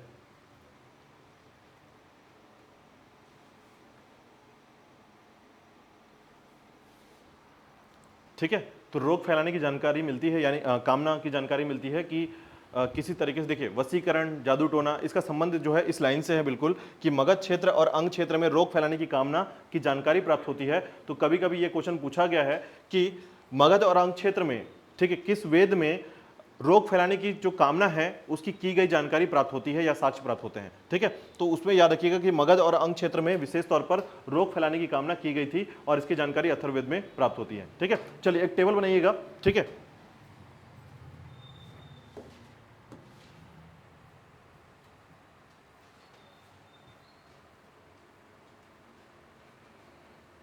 कुछ इस तरीके का टेबल होगा आपका।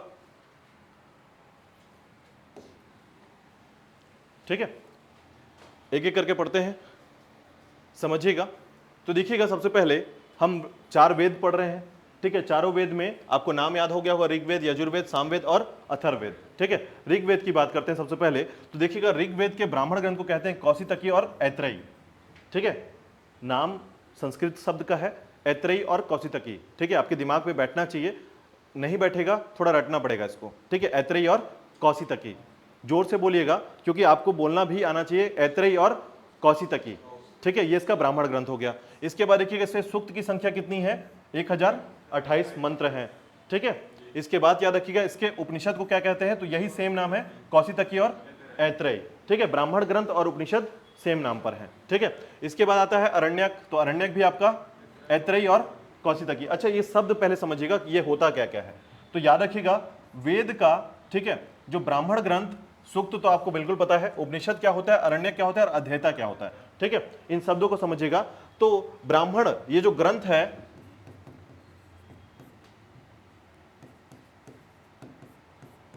इसकी रचना ब्राह्मण ग्रंथ के तौर पर की गई है। ठीक है, कहने का मतलब है कि जो ब्राह्मण ग्रंथ होते हैं, ठीक है, ये इस ऋग्वेद के सपोर्ट के लिए या इसके जो विस्तार है उनके लिए इसका रचना किया जाता है। ठीक है, तो इसकी रचना जो है कौशितकी और ऐत्रेयी के संबंध में किया गया है। ठीक है, इसके विस्तार के तौर पर याद रखिएगा। दूसरी बात याद रखिएगा, उपनिषद क्या होता है? उपनिषद होता है कि गुरु के समीप बैठकर रचना करना। ठीक है, इसको दर्शन भी कहा जाता है।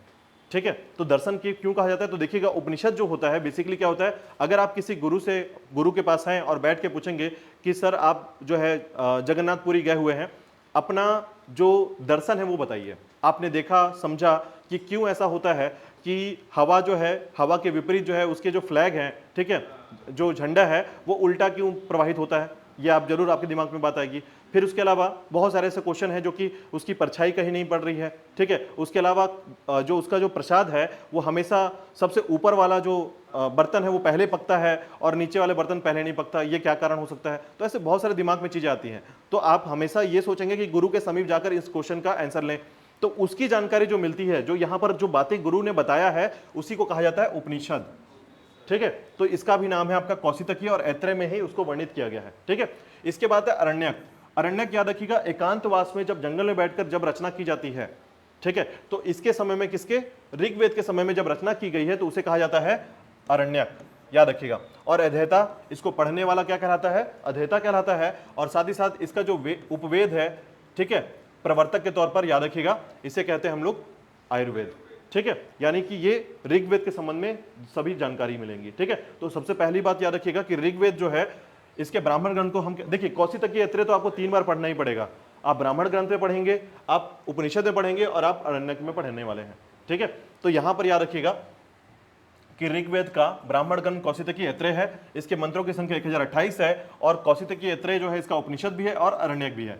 ठीक है, इसके जो अध्येता है, अध्येता या ऋत्विक भी कहते हैं इसको, ऋत्विक। ठीक है, अध्येता मतलब पढ़ने वाला पुरोहित, ठीक है, उच्चारण करने वाला पुरोहित, तो याद रखिएगा उसे कहा जाता है होत्र। ठीक है, और इसका जो उपवेद है वो क्या कहलाता है? आयुर्वेद। ठीक है, चलिए आगे देखिएगा, यजुर्वेद, ठीक है, यजुर्वेद इसके जो ब्राह्मण ग्रंथों से कहा जाता है तैतरी और सतपथ, तैतरी और सतपथ, मैत्री तैतरी मैंने बोला था, याद करना पड़ेगा, ठीक है। तो तैतरी और सतपथ इसके ब्राह्मण ग्रंथ है, याद रखिएगा। इसके बाद देखिएगा कि इसका उपनिषद क्या है, तो तैतरी कठी कंठी होता है, श्वेताश्वर, ईश, बृहदारण्यक और मैत्रायणी, ठीक है। इसमें कितने को याद रखना है आपको, बृहदारण्यक को याद रखिएगा, ये बहुत इंपॉर्टेंट है, आगे जाकर पढ़ेंगे इसको, बृहदारण्यक को, ठीक है। और उसके बाद तैतरी को पढ़िएगा और मैत्रायणी को पढ़िएगा, ये तीन पढ़ना बहुत जरूरी है, तैतरी, बृहदारण्यक और मैत्रायणी, ठीक है। सबसे इंपॉर्टेंट है किसका, आपका यजुर्वेद का उपनिषद है ये, ठीक है। उसके बाद देखिएगा अरण्यक में देखिएगा तो यही है तैतरीय, बृहदारण्यक और सतपथ, जो वहां से यहां आया है, और बृहदारण्यक यहां पर आया है, ठीक है। तो ये शब्द अगर आपने एक बार याद कर लिया तो इधर याद करने की जरूरत नहीं पड़ेगी आपको, ये लगातार याद हो जाएगा, इससे संबंधित है, ठीक है। उसके बाद देखिएगा इसका जो अधेता होता है उसे बोलते हैं अधर्यु, और इसका जो उपवेद है वो धनुर्वेद है। धनुर्वेद में याद रखिएगा किसकी जानकारी मिलती है, तो युद्धों से संबंधित जानकारी मिलती है, याद रखिएगा, ठीक है। इसलिए इसको क्या कहते हैं, धनुर्वेद कहते हैं, ठीक है। आयुर्वेद में जानकारी क्या मिलती है, तो औषधि की जानकारी मिलती है आयुर्वेद में, याद रखिएगा, ठीक है। इसके बाद आ जाइए सामवेद, सामवेद में याद रखिएगा इसके जो ब्राह्मण ग्रंथ हैं पंचवीस, ठीक है। सामवेद का पंचवीस जो है ये आपका ब्राह्मण ग्रंथ है, 1875 मंत्र इसमें लिखे गए हैं, जैमिनी और छांदोग्य, ठीक है, ये इसके उपनिषद हैं, जैमिनी और छांदोग्य, ठीक है। इसके अलावा इसे पढ़ने वाला क्या कहलाता है, पुरोहित, उद्गाता, ठीक है। और यहां पर एक बात याद रखिएगा, इसका जो उद्गाता है, अच्छा यहां पर अरण्यक में लिखा गया है, इसको उद्गाता में याद रख लीजिएगा यहां पर, ठीक है, कि जिसका अधेता होता है उसे हम उद्गाता कहते हैं, ठीक है, याद रखिएगा। और इसके संबंध में याद रखिएगा गंधर्वेद, ठीक है। तो इसका जो संबंध है गंधर्वेद का, इसके रचनाकार कौन है, नारद, याद रखिएगा, नारद का, ठीक है। तो ये जो नारद शब्द है ये आप जानते ही होंगे, ठीक है। तो नारद जो है गंधर्वेद के आपके गंधर्वेद के रचनाकार कहलाते हैं, ठीक है। इसके बाद देखिएगा अथर्ववेद, अथर्ववेद चौथा वेद है और अंतिम वेद है। इसके ब्राह्मण ग्रंथ को गोपद कहा जाता है, 6000 मंत्रों की जानकारी मिलती है इसमें, ठीक है। और साथ ही साथ याद रखिएगा मांडुक्य, प्रश्न और मुंडक, ठीक है, मांडुक्य, प्रश्न और मुंडक जो है इसकी जानकारी मिलती है उपनिषद के तौर पर, ठीक है। और साथ ही साथ इसे इसका जो अधेता है उसे ब्रह्म कहा जाता है, और इसका जो उपवेद है वो कौन है, शिल्प वेद, ठीक है। अच्छा शिल्प वेद में क्या जानकारी मिलती है, तो घरों को बनाने की जानकारी जो शिल्प वेद में मिलती है, ठीक है, उसके रचना की जानकारी मिलती है, वो शिल्प वेद में मिलती है, ठीक है। साथ ही साथ याद रखिएगा इसके रचनाकार हैं विश्वामित्र, ठीक है। ये बहुत बार पूछा, सॉरी विश्वकर्मा, याद रखिएगा बहुत बार पूछा जाता है और हमेशा एग्जाम में पूछा जाता है विश्वकर्मा के संबंध में, ठीक है, बहुत ज्यादा पूछा जाता है। देखिए इन सभी लिस्ट में यही सबसे ज्यादा पूछा जाता है शिल्प वेद के बारे में। आगे अभी डिटेल में इसको पढ़ने वाले हैं, क्योंकि वेदांत और वेदांग, ठीक है, दोनों के टॉपिक को वेद से जुड़ा हुआ पढ़ेंगे कि वेदांत किसे कहा जाता है, किसे वेदांत कहते हैं और किसे वेदांग कहते हैं।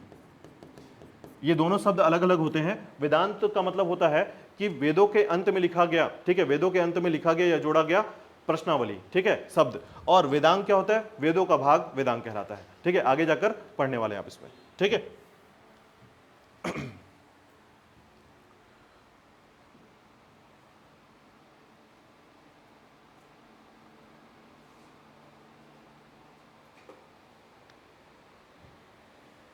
अच्छा यहां पर लिखा नहीं गया है कि इसके रचनाकार कौन है, यहां पर याद रखिएगा प्रजापति,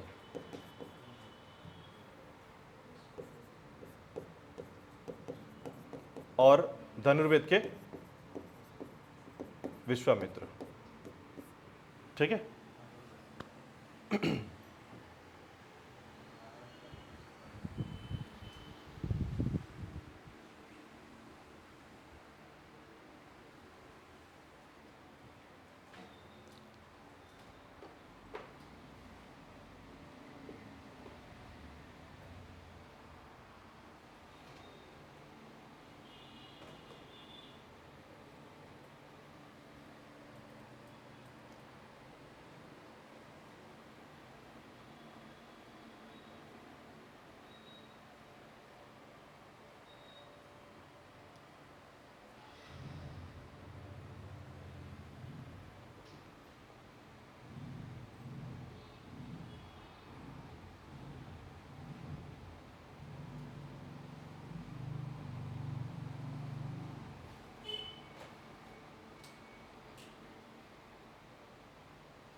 चलिए नेक्स्ट आगे चलें।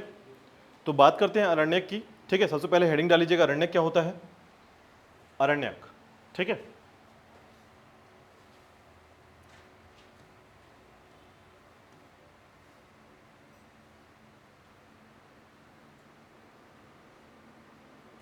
तो देखिए बेसिकली अरण्यक का अर्थ होता है रहस्यवाद। ठीक है, रहस्यवाद का संबंध है कि वनों में जाकर एकांतवास में जब किसी ग्रंथ की रचना की गई है उस ग्रंथ को कहा जाता है अरण्यक। अरण्यक का मतलब समझिए अरण्यक, जंगल। ठीक है, तो जब आपके दिमाग में अरण्यक आएगा तो याद रख लीजिएगा कि ऐसे शब्द हमेशा क्या होते हैं, आपके जंगल से संबंधित है या वन से संबंधित है। ठीक है, तो ये रहस्यवाद का जानकारी देता है। तो देखिएगा अरण्यक मूलतः ब्राह्मण ग्रंथों के परिशिष्ट के रूप में, ठीक है, परिशिष्ट के रूप में पाए जाते हैं। वनों में रचे जाने के कारण इन्हें अरण्यक कहे जाते हैं। ठीक है, वनों में रचना हुई है, लेकिन याद रखिएगा रहस्यवाद से संबंधित है, याद रखिएगा। अच्छा, यहां पर एक बात याद रखिएगा कि जब ब्राह्मण ग्रंथ की रचना हुई तो उसके परिशिष्ट के तौर पर अरण्यक की रचना हुई थी। ठीक है, देखिए मैं आपको एग्जांपल समझाता हूं। आप लोग सभी पता होगा कि भारत का संविधान आपने सुना होगा, भारत का संविधान। ठीक है, तो भारत के संविधान में आपने देखा होगा कि उसमें कुछ शब्द लिखे गए हैं, जैसे भाग, ठीक है, उसके अलावा अनुच्छेद, उसके अलावा अनुसूची। ये 3 शब्द लिखे गए, भाग, अनुच्छेद, अनुसूची। ठीक है, तो जब ये एक ही किताब में लिखे जाने वाले अलग अलग सिस्टम है, ठीक है, तो भाग में ये जानकारी मिलती है कि ये मुख्य इकाई किस भाग से संबंधित है, मुख्य इकाई किस क्षेत्र से संबंधित है। जैसे अगर हम बोलेंगे कि भारत का नामकरण, ठीक है, तो एक शब्द आ गया भारत का नामकरण या भारत किसे कहेंगे, तो वो जानकारी कहां से मिल रही है। ठीक है, उसके बाद देखिएगा अनुच्छेद क्या है, उसी की डिटेल जो है अनुच्छेद के किसी किसी स्लॉट में डाले गए हैं, अनुच्छेद के स्लॉट डाले हुए हैं उसमें। ठीक है, जैसे अगर हम बात करते हैं कि भाग 1, तो भाग 1 के अंतर्गत 4 अनुच्छेद आ जाते हैं। ठीक है, 1 से 4। ठीक है, तो 1 से 4 का जो अनुच्छेद है वो भाग 1 के बारे में लिखा गया है, तो वो उसका परिशिष्ट हो गया। ठीक है, साथ ही साथ अनुसूची, जो अनुच्छेद में नहीं मिलता है और सामान्य तौर पर उसे हम अनुसूची में लिखते हैं। ठीक है, तो इनमें संख्या पहले 8 थी, अब 12 हो चुकी है। ठीक है, तो उसके संबंध में देखिए एक ही किताबों में ऐसी जानकारी अलग अलग क्रम वाइज मिलता है। तो उसी प्रकार याद रखिएगा कि ब्राह्मण ग्रंथ जो है इसके परिशिष्ट के रूप में अरण्यक को लिखा गया है। ठीक है, तो ये आपका एक तरीका है जिसमें किताबों में हम अलग अलग पार्ट को अलग अलग तरीके से लिखा जा सकता है या ग्रंथों को लिखा जा सकता है। ठीक है, अब देखिएगा वर्तमान में उपलब्ध 7 प्रमुख अरण्यक कौन कौन से, ऐतरेयी, तैतरेयी, माध्यदिन, संखायन, मत्रायणी, तल्वकार और विद्यारण्यक। ठीक है, ये 7 ही हैं जो उपलब्ध हैं, उसके बाद अभी उपलब्ध नहीं है, याद रखिएगा। ठीक है, तो प्राप्त जो है वर्तमान में ये 7 अरण्यक हैं केवल, और उसके अलावा आपको अरण्यक नहीं मिल पाएंगे। इसका कारण ये है कि उस समय से आज के समय में वर्तमान स्थिति में अरण्यक प्राप्त नहीं हो पाते हैं, केवल 7 ही हमारे पास प्राप्त हैं। उसी प्रकार उपनिषद भी पढ़ेंगे आप तो 108 उपनिषद है, लेकिन केवल 12 मिला है हमको, यानी अभी जो वर्तमान में प्राप्त है वो 108 में केवल 12 प्राप्त है, उसके आगे हमको आगे नहीं प्राप्त है। ठीक है, तो अरण्यक क्या होता है थोड़ा सा याद रखिएगा। तो तैतरेयी, ऐतरेय, ठीक है, माध्यदिन, मैत्रायणी, संखायन और तलवकार और बृहदारण्यक। ठीक है, ये सभी क्या है, अरण्यक कहलाते हैं, याद रखिएगा। ठीक है, इसके बाद देखिएगा थोड़ा सा बात करते हैं उपनिषद की। ठीक है, चलिए लास्ट टॉपिक है, इसके बाद कल पढ़ेंगे आगे। तो उपनिषद देखिएगा, उपनिषद क्या होता है। बेसिकली मैंने क्या बताया, एक दर्शन। दर्शन तो आप सभी समझते हैं क्योंकि आपको पीएससी में भी दर्शन पढ़ना पड़ेगा, बहुत इंपॉर्टेंट है। और आपको बता दूं, आपका भारत के इतिहास जो है, प्राचीन भारत का इतिहास दर्शन शास्त्र से ही जुड़ गया है पूरा। ठीक है, इसका कारण ये है कि आप यहाँ पर धार्मिक जो चीज़ों को पढ़ते हैं, साथ ही साथ जितने भी उत्पत्ति पढ़ते हैं, सभी दर्शन में एक एज इट इज ऐसे लिखा गया। ठीक है, शैली, सभ्यता, वो सब कुछ दर्शन में आता है। तो समझिएगा दर्शन होता क्या है। पहले तो हम उपनिषद की बात करते हैं। तो देखिएगा उपनिषद का अर्थ होता है गुरु के पास बैठकर या समीप बैठकर ज्ञान प्राप्त करना, उपनिषद कहलाता है। ठीक है, तो उस उपनिषद के तौर पर याद रखिएगा कि जब हम किसी ग्रंथ का संग्रह करते हैं, ठीक है, तो उस संग्रह को हम कहते हैं उपनिषद। ठीक है, इसका कारण क्या है कि भारतीय दार्शनिक विचारों का प्राचीनतम संग्रह, इसमें शुद्धतम ज्ञान पक्ष पर बल दिया गया है। उपनिषदों को भारतीय दर्शन का स्रोत अथवा पिता माना जाता है। तो भारतीय जो दर्शन है, ठीक है, भारतीय दर्शन। अच्छा एक मिनट, आपको एक बात दिमाग में रहेगा, दर्शन होता क्या है, बेसिकली क्या होता है। तो देखिएगा यदि आप कहीं घूमने जाते हैं, दर्शन का मतलब है देखना। ठीक है, और जब आप देखकर उसको खुद के शब्दों में उच्चारित करते हैं, ठीक है, आप गए कहीं घूमने, ठीक है, और घूमने के बाद इवन आप इस क्लास में आए, क्लास से मिलने के बाद किसी और से जाके मिलेंगे तो यहाँ के बारे में बता देंगे, ये आपका दर्शन होगा, ये आपका दर्शन होगा। आपने जो समझा, आपने जो सुना, देखा और उसको अपने शब्दों में बताया, विवरण किया उसका, तो वो कहलाता है आपका दर्शन, ठीक है। और इसके संबंध में ही हम दर्शन कहते हैं। तो देखिएगा, गुरु की बातें जब हम कहीं पर संग्रह करते हैं, उनके दर्शन को संग्रह करते हैं, तो यही कहलाता है आपका उपनिषद, ठीक है। तो उपनिषद में देखिएगा कि यही उपनिषद क्या है, भारतीय दर्शन का स्रोत कहलाता है और इसे पिता माना जाता है। उपनिषदों की कुल संख्या कितनी है? 108, ठीक है। और ये वेदों से संबंधित है, सामवेद से संबंधित छांदोग्य उपनिषद में याद रखिएगा तत्वमसि का प्रथम उल्लेख मिलता है। और बृहदारण्यक उपनिषद जो है ये अश्वमेघ यज्ञ की विवेचना की गई है, ठीक है। सामान्य तौर पर देखिएगा उपनिषद में भी वेदों से संबंधित जानकारी मिलती है, ठीक है। मैंने बताया आपको कि जब आप वेद पढ़ेंगे तो उसके साथ बहुत सारे ग्रंथ को साथ में पढ़ना पड़ता है। इसका कारण यह है कि देखिए, वेद में क्या है, केवल श्लोक हैं, मंत्र उच्चारण है या विशेष प्रकार की परिस्थितियों का विवरण दिया गया है। लेकिन वेद यहां तक सीमित नहीं है, इसके आगे जो है, वेद को आगे जब बढ़ाया गया तो उसके अलग अलग ग्रंथ बनाए गए, ठीक है। और उन्हीं ग्रंथों में अलग अलग बातों को देखिए, ये कह सकते हैं कि आप केवल वेद को पढ़कर एक सभ्यता को समझ नहीं सकते, लेकिन उसके साथ जो है अरण्यक है, उसके साथ आपके पूरी घटना चक्र जो है, उस समय का जो पूरा घटना चक्र है, उसके अलग अलग पार्ट हैं, उन पार्टों को ब्राह्मण ग्रंथ, ठीक है, अरण्यक, उपनिषद, ऐसे बहुत सारे शब्दों से लिखा गया है, ठीक है। अब इनको सम्मिलित रूप से जब आप पढ़ेंगे तब आपको पूरी ज्ञान की प्राप्ति होगी और उस ज्ञान की प्राप्ति के तौर पर आप समझ पाएंगे कि जो वैदिक सभ्यता है वो कैसी सभ्यता है और उसका संबंध किस समय से है, ठीक है। तो इसीलिए सभी ग्रंथों को पढ़ना, उनके नाम जानना बहुत जरूरी होता है। खासकर देखिएगा आपके बृहदारण्यक उपनिषद और जिसमें अश्वमेध की जानकारी मिलती है, ठीक है। अश्वमेध यज्ञ के बारे में मैंने बताया था आपको कि अश्वमेध यज्ञ क्या होता है तो एकदम बहुत सरल तरीका कि अपने शक्तिशाली होने का प्रमाण मिलता है इससे, ठीक है। अश्वमेध यज्ञ में यज्ञ किया जाता है और उसके साथ ही एक घोड़े को छोड़ दिया जाता है, ठीक है। और घोड़ा जो है जितने क्षेत्र तक जाता है, मान लीजिए यहाँ पर यज्ञ हुआ है, अब वो जितने क्षेत्र तक पहुंचेगा और जहां पर पहुंचते हुए जब तक राजा उसे रोकेगा नहीं, उसको बंधक नहीं बनाएगा, तब तक वह क्षेत्र जो है, याद रखिएगा, हाँ, वो क्षेत्र राजा का होता है। और याद रखिएगा, ऐसे केस में यदि उसको बंधक बना लिया जाता है तो फिर जिसका घोड़ा है, जिस राजा का वह घोड़ा है, उन दोनों के मध्य युद्ध होता है और इस युद्ध में यह तय होता है कि कौन जीतेगा और कौन हारेगा। यदि घोड़े वाले तौर पर जो राजा है वो हार जाता है तो विजेता होता है बंधक बनाने वाला, ठीक है। और यदि वो हार जाता है तो फिर वो नतमस्तक होकर अपने क्षेत्र को उसके अधीन मान लेता है, ठीक है। तो इस तरीके से अश्वमेध यज्ञ जो है एक आसान तरीका है अपने क्षेत्र का विस्तार करना, ठीक है। और इसमें जो कर्म कांड होता है, पूजा होता है, यज्ञ होता है, वो सभी की जानकारी कहाँ मिलती है? तो बृहदारण्यक उपनिषद में मिलती है, ठीक है। जबकि देखिए यज्ञ की जानकारी कहाँ मिल रही है? यजुर्वेद में मिल रही है, लेकिन फिर भी देखिए बृहदारण्यक में इसकी पूरी जानकारी या नियमावली प्राप्त हो रही है, ठीक है। तो ऐसे चीजें जुड़ी हुई है एक दूसरे से, जिसमें यजुर्वेद में यज्ञ की जानकारी मिल रही है, साथ ही साथ उसमें जानकारी आपके पूरे यज्ञ की मिल रही है। राजसूय यज्ञ हो गया, आपके अश्वमेध यज्ञ हो गया, ठीक है, वाजपेयी यज्ञ हो गया, सभी की जानकारी मिल रही है। लेकिन उसका जो उपनिषद है, ठीक है, तो बृहदारण्यक उपनिषद जो है उसमें यज्ञ, अश्वमेध यज्ञ की विवेचना प्राप्त होता है, ठीक है। चलिए आगे देखते हैं, इसके बारे में कुछ बिंदु है, थोड़ा सा याद रखिएगा। तो देखिएगा, कठोपनिषद में यम तथा नचिकेता का संवाद वर्णित है। यमराज ने नचिकेता को अध्यात्म तत्व की शिक्षा दी थी। याद रखिएगा, यह पूछा जाता है कि यम और नचिकेता का संवाद कहाँ वर्णित है, ठीक है, बहुत ज्यादा पूछा गया है यम और नचिकेता का संवाद, ठीक है। तो याद रखिए कहाँ दिया गया है?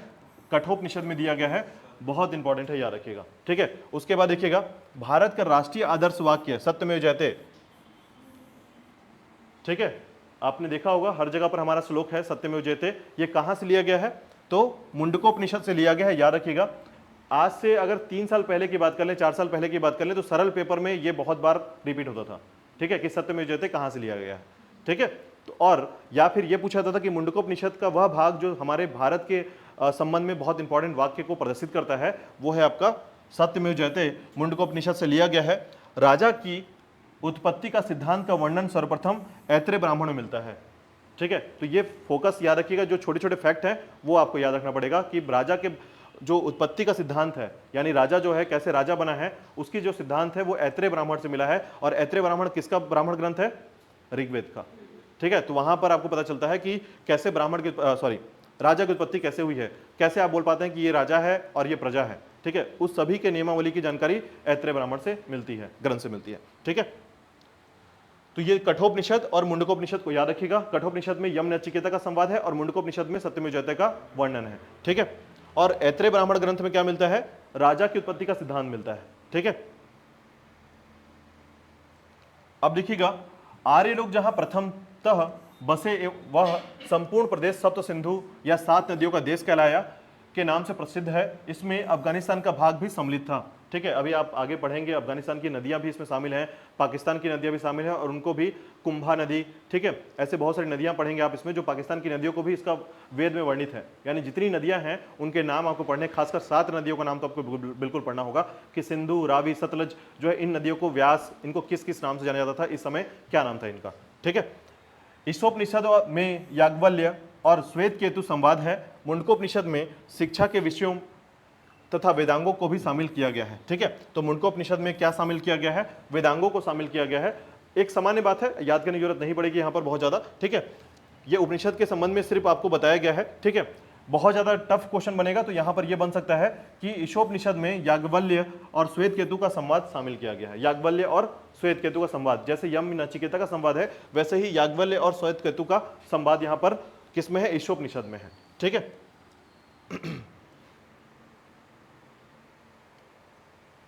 चलिए, तो इसके आगे कल हम पढ़ने वाले हैं। कुछ बिंदु में आपको और बताता हूं उपनिषद के संबंध में जो सबसे इंपॉर्टेंट है, ठीक है, कि किस तरीके से उपनिषद के बारे में जो जानकारी मिलती है, ठीक है। एक लाइन लिख लीजिएगा छंदोग्य उपनिषद के लिए, छांदोग्य उपनिषद के लिए लिखिएगा सबसे प्राचीन उपनिषद,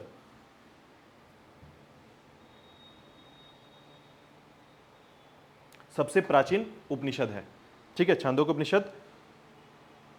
इसमें लिखिएगा उदालक और अरुणी का संवाद, उदालक और अरुणी का संवाद,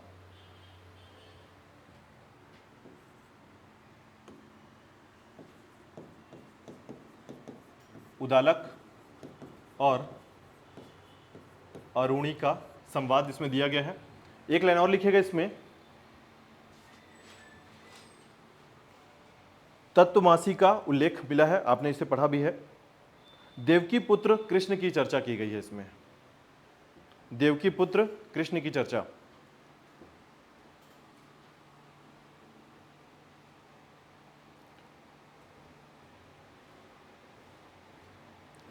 लिखिएगा नेक्स्ट, अब जो छांदोग्य उपनिषद है उससे बाहर निकलिएगा और लिखिएगा प्रस्थान त्रयी, प्रस्थान त्रयी। यह एक शब्द है प्रस्थान त्रयी, कि वेदों में किसे प्रस्थान त्रयी कहा गया है या ग्रंथों में किसे कहा गया है प्रस्थान त्रयी। तो याद रखिएगा 3 चीजें, पहला भगवत गीता, दूसरा है आपका ब्रह्मसूत्र, तीसरा है आपका ब्रह्मसूत्र के अलावा एक याद रखिएगा उपनिषद। इनको मिलाकर ब्रह्म प्रस्थान त्रयी कहा जाता है, याद रखिएगा, ठीक है। किसको किसको, पहला है आपका भागवत गीता को, दूसरा है ब्रह्मसूत्र को और तीसरा उपनिषद को। इन तीनों को मिलाकर क्या कहते हैं, प्रस्थान त्रयी कहते हैं। अगर आपसे पूछा जाए सबसे प्राचीन उपनिषद कौन सा है, तो छांदोग्य उपनिषद सबसे प्राचीन उपनिषद है। सबसे बड़ा उपनिषद कौन सा है, याद रखिएगा बृहदारण्यक उपनिषद जो है सबसे बड़ा उपनिषद है, बृहदारण्यक, ठीक है।